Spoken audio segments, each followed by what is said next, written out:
and welcome to the Any Art Netty baking channel. Now I'm going to be making a simnel cake, and it's the first time I've ever made one. There'll be a colouring sheet in the description below that you can download and colour in. So it's nice to do some Easter baking, but I thought I'd go for something a bit different, as personally I'm not religious in any way. I wanted to change the meaning that's supposed to be on a simnel cake, 11 balls on the top, but I wanted it to be something personal that I liked and had a meaning to it. So I turned it metal. So what I've done, instead of the 11 apostles, we've got a 12th one as well, Judas, which will be instead Judas Priest, and then the other 11 I'll explain later on, and they've all got a different symbol for each one. So I'm going to do a cake, but I'm going to make it a metal Easter cake. So let's see, and I'll show you the ingredients, what I used. Now I'm not the be all and end all of knowledge of baking or cooking. I'm a home baker. I'm just doing this for my own confidence really, and it's cool to see that grow, you know. So here we go anyway. 500 gram pack of that's golden marzipan there that you can see.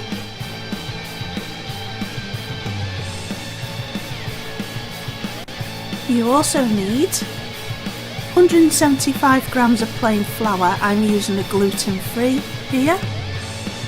This is 200 grams of sugar. I've used golden castor.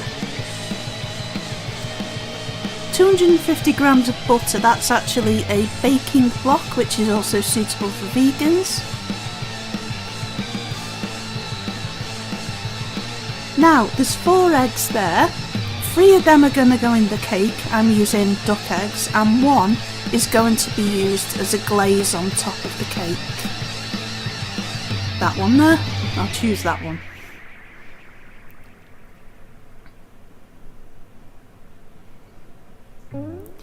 I've got the zest and juice of 1 lemon, but feel free to use orange instead, or use both.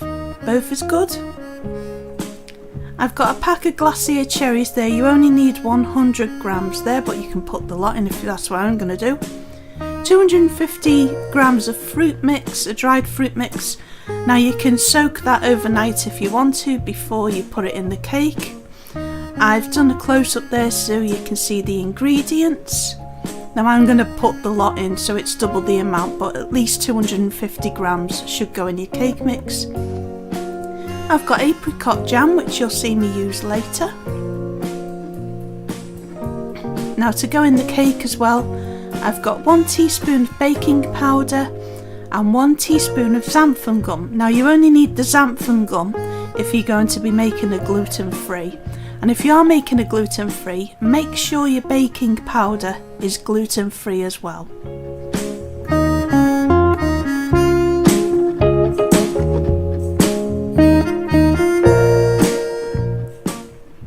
Now, also in that jar there, I have put 2 teaspoons of mixed spice. I've also added a teaspoon of ground cinnamon, but you don't necessarily need to put the cinnamon in, as the mixed spice has already got that in it.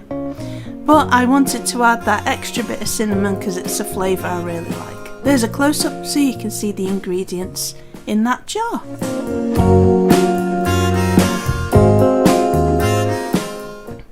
Now also I've got a teaspoon of vanilla extract as well.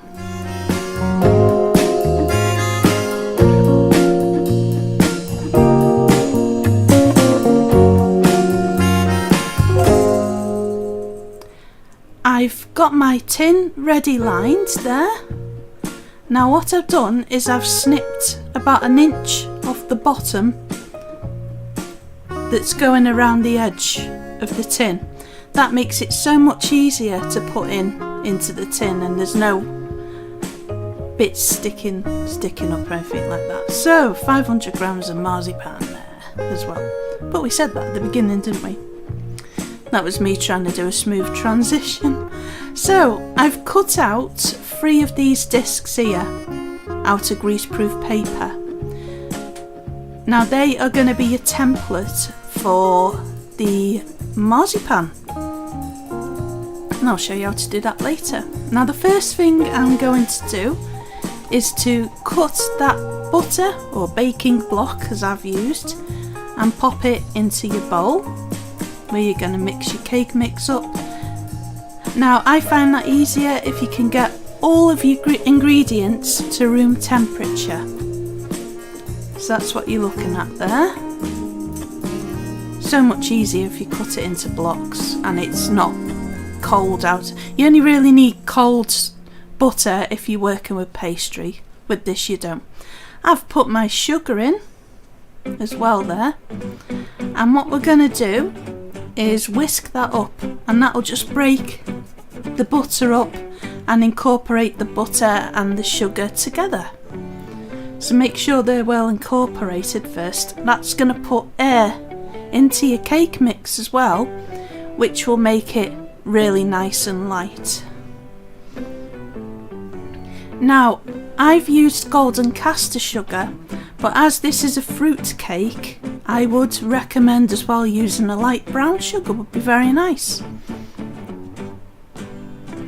So what I'd do is I'd add the 3 eggs one at a time. So add 1 egg in, as you can see I haven't done it, 1, and then mix it up, and it will mix so much better. And you might find that you only need 2 of them. You'll know when it mixes, but as I'm using duck eggs, it did say to use 4, but I found 3 duck eggs was sufficient.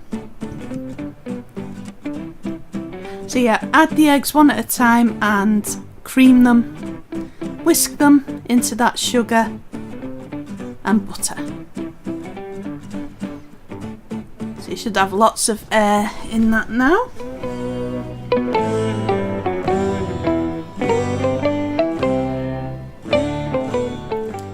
So I'm going to sift the flour into that mix and add the baking powder, and as we're doing gluten free, I'm adding the xanthan gum as well with gluten free flour. But if you're just making one which doesn't need to be gluten free, just add your flour and your baking powder. The baking powder will act as a rising agent.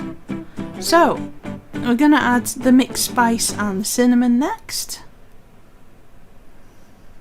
And I've added the juice of the lemon and the lemon zest. When you're zesting your lemon, don't get any of the white, the pith in there, because that's quite bitter and you don't want that.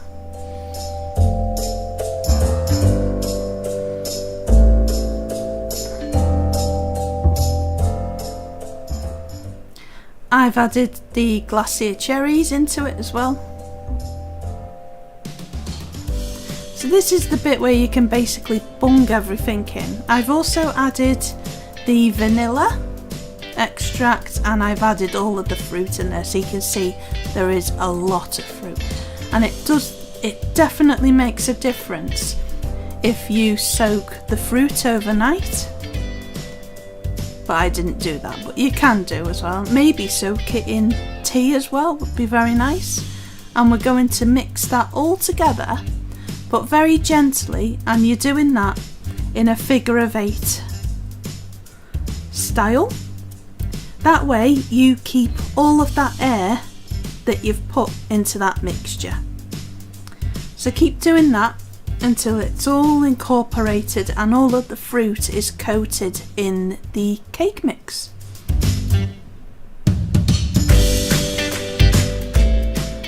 So a bit of history about this simnel cake apparently is that it used to be a mother and Sunday cake, but it's now known more better for being an Easter cake.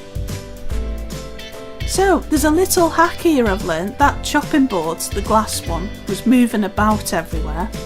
So what I've done is I've soaked a tea towel, not one of my favourite ones, but I've kept onto it. It's got a hole in it, but I've kept on hold of it in case I need it. Lie that down there and put the glass chopping board over the top of it, and it doesn't move everywhere then, which I found was a handy little hack, and wanted to try it and show you that it works. So So there we go, that's a bit easier. Makes life easier.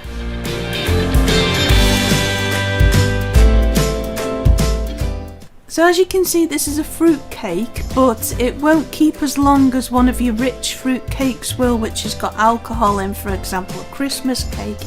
This one is better if you use it within a week. Keep it in a nice sealed cake tin. And yeah, it's not going to last as long, unfortunately, but it should be nice and light if you keep all that air inside there. So that's just my tip there, is to use it within a week, but I'm pretty sure it won't last that long. I mean, half of ours is gone and I only baked it yesterday. So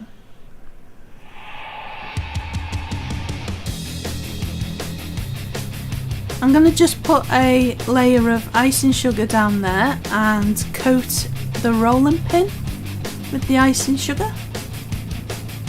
There you go, that's what I'm trying to flatten it now. That doesn't work. Ignore that bit.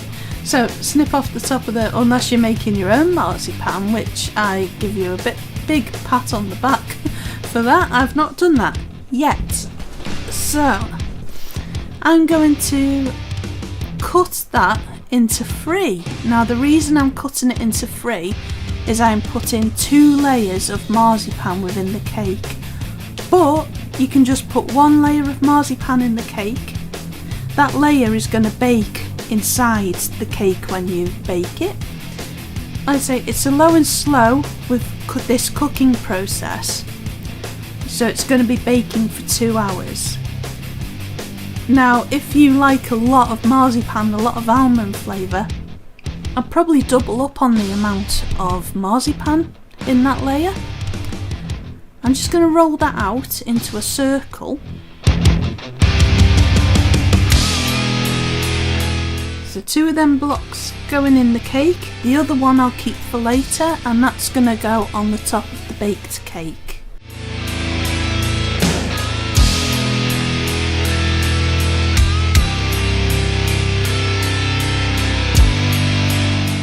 I'm going to put my template on the top of that and cut around it with a knife. Keep hold of them templates as well, and I'll tell you why as we're going along.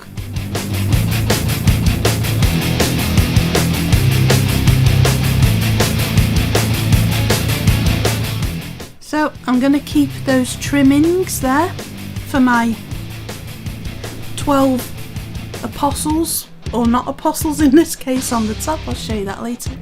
Put that marzipan layer aside somewhere.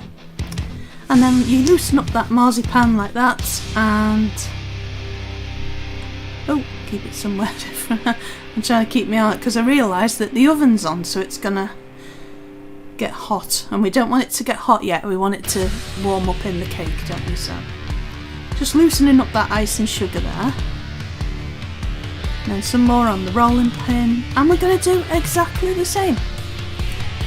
But you can put 1 big layer in your cake if you prefer it that way, but they are the 2 layers. I realised I was knocking that piece then as I was doing that, just knocking everything.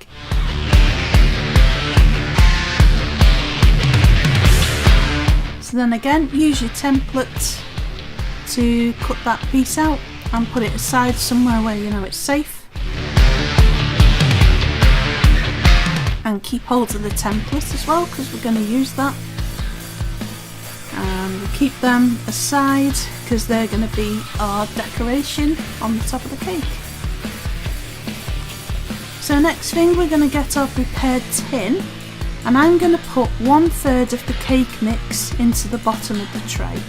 Now if you're only putting 1 layer of marzipan into your cake, I'd put half of the mix at this stage. And I'm going to use my plastering skills and make sure that's a nice even layer.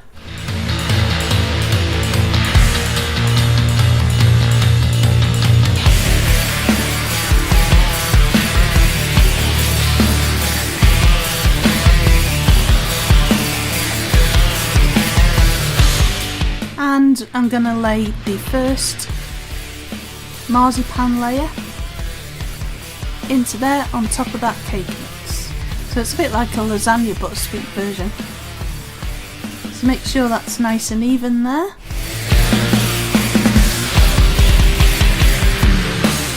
Please excuse my elbow. And then another third of the cake mix is going on top of that first layer of marzipan.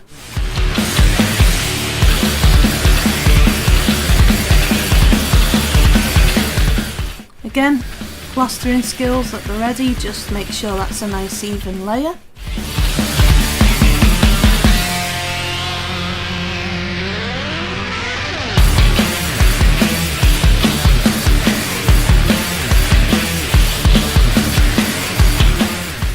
And I'm going to get the second layer of marzipan, which is going within the cake.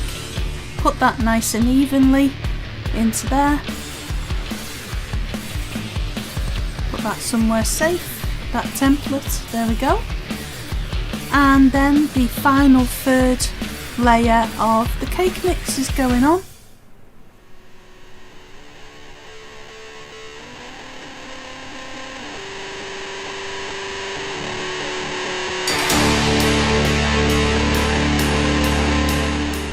I didn't measure them out, but you can do if you want to weigh those three layers, but I did it by eye basically, so they might not be exactly the same, but it's not going to Buckingham Palace, so it doesn't really matter. So we're going to make sure that's your top layer of the cake there, and that should be nice and even. There we are. Now, one of those templates of greaseproof paper that are saved is going to go on the top of the cake. As this is going in the oven for a long time, at least 2 hours, I want to make sure that that top layer doesn't get burnt. So I'm just going to snip a little bit there in the middle, as you've seen, fold it out again and pop that on top of the cake, and the hole is where it's going to be able to escape steam out of. I said that a bit backwards. That's where the steam will escape out of the cake. So we're going to bake that for 2 hours at 150 degrees Celsius. I've put fan and gas on the screen there as well. There'll be a printout below so you can print out the recipe. Now then, while that's doing, I may as well get the topping ready. There's the top layer of marzipan, which is going on top of the cake. Now, before I forget as well, when you're baking, use a skewer, and if it comes out clean, it'll be ready. You don't want it to be soggy in the middle. So, there's the cake ready. That's what it looks like when it's ready. You'll also be able to hear it bubbling, and the less it's bubbling, the more it's ready. So, that's another tip. And here is the marzipan bits that I made to go on top of the cake, but they are in memory of rock and metal stars we've sadly lost. So in the middle, this is the one that the one in the middle, because usually there's only 11 on the top, there's going to be 12 on this one, because this one's got Judas Priest in the middle of it, or the symbol for Judas Priest. So this is the plan that I've got, that I laid out on a plate, so I know pretty much how they're going to look on the top of the cake. So 12 different ones, but you can be traditional if you want and use 11. Right in the middle, Judas. And then I've got the cat one there, and that's to represent Freddie Mercury, because he really loved his cats.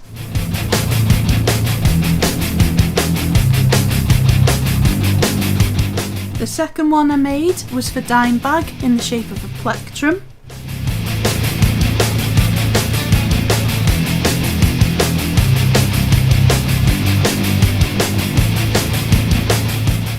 Number 3 is Van Halen, or I tried anyway, for Eddie Van Halen.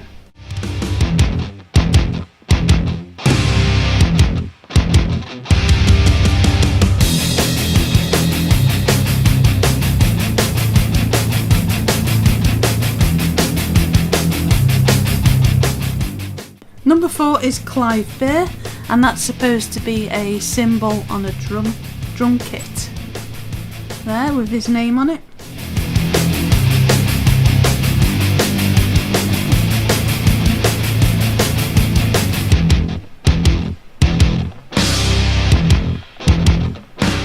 The next one, I'd seen lots of pictures of this guy with a hat on, and I'll show you in a minute a particular one that I've seen, and that's for Cliff Burton. I think he looked so cool in that hat, he did.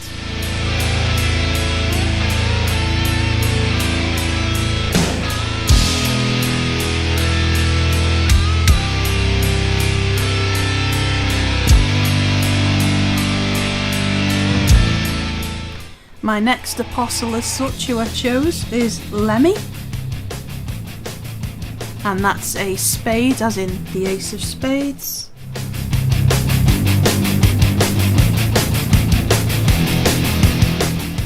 Next one is a hand doing the rock metal symbol, and that is for Ronnie James Dio.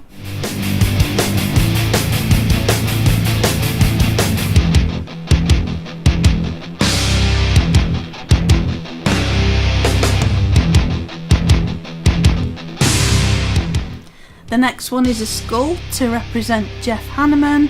Slayer!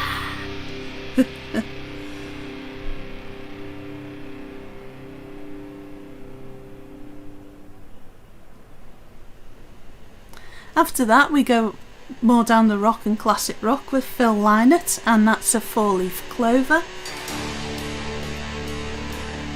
Now if anyone can tell me the name of this next symbol which represents John Bonham, tell me the name of the symbol in the description below. John Bonham, Led Zeppelin. And last but not least is Doc from Vader. Now, I can't pronounce his full name. Krzysztof Raskowski, I think, but better known as Doc, the drummer who was in the band Vader. So, they are the symbols which I've done to represent all of my apostles. Instead, you could go down a more traditional route if you wanted, or go really fancy and have carrots or bunnies or anything you want. You make it your own, do it traditional, however you want.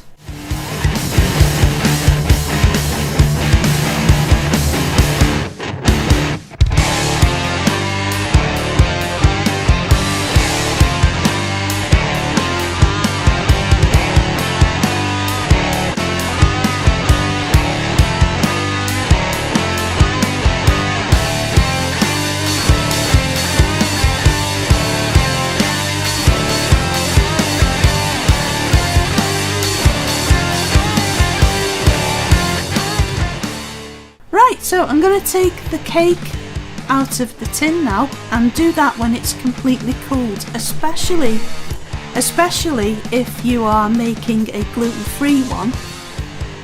You've got to keep it, I'd suggest keeping it in the tin until it's completely cool, because we're lacking that gluten. We want it to keep the structure as maintained as possible. Just take all that greaseproof paper off.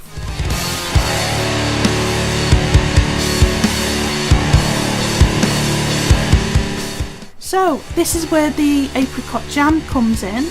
Now you can warm that up if it's easier to work with, and you can brush it on a layer onto the top of your cake, and that's going to make your marzipan stick to the cake. Around about 3 tablespoons should be enough, but put enough on it so you can taste it as well, because it does add a good flavour to the cake. So much easier to work with if you warm it up in a saucepan first. I'd suggest doing that.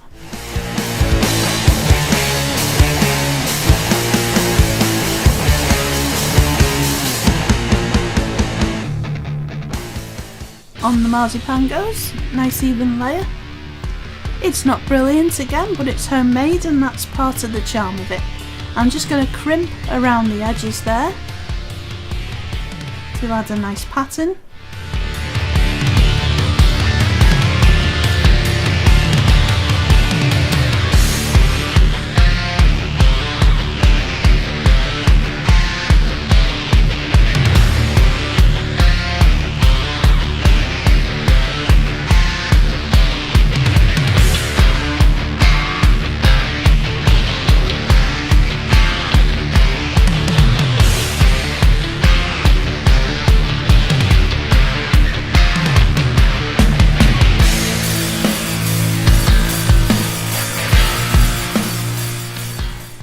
I've put a blob of jam where I've planned my symbols or apostles to go and my Judas in the middle. So I'm going to stick them down onto the cake, and then what I'm going to do is pop it under the grill for about 5 minutes at most, maybe 2 minutes at least. Now what I'd recommend is keep your eye on it. Don't look away, keep your eye on it, because marzipan does burn very, very easily. But what we're looking for is to toast the top of the cake. And what I do before that as well is whisk up an egg and make sure that's nicely incorporated, and brush that on the top of your cake, and it will add a lovely glaze. So first off, pop down your apostles onto there, brush a egg glaze over the top of it, put it under the grill, but keep your eye on it because marzipan burns really easily, and I shall show you the results of that any minute now. But that's the before, the grilling as such, before we put it under the grill.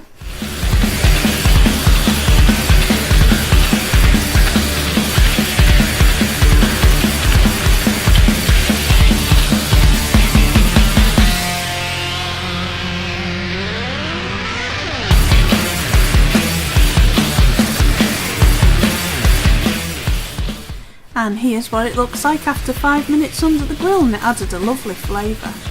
Now I've never had warm marzipan before, or toasted or whatever, or baked, and it does add a different flavour. So anyway, I hope you enjoyed that. The recipe will be available to print off in the description below, along with an Easter colouring sheet. So let me know on Instagram, maybe, #AnyArtNetty, if you make this recipe and you do your own design. I'd love to see it.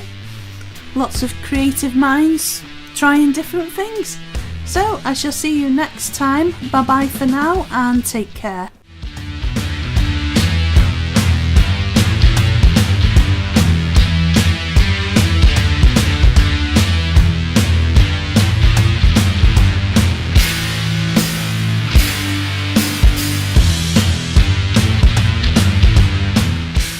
That's brutal. Oh, that's brutal. That's brutal. Brutal. What do any of you know about being brutal?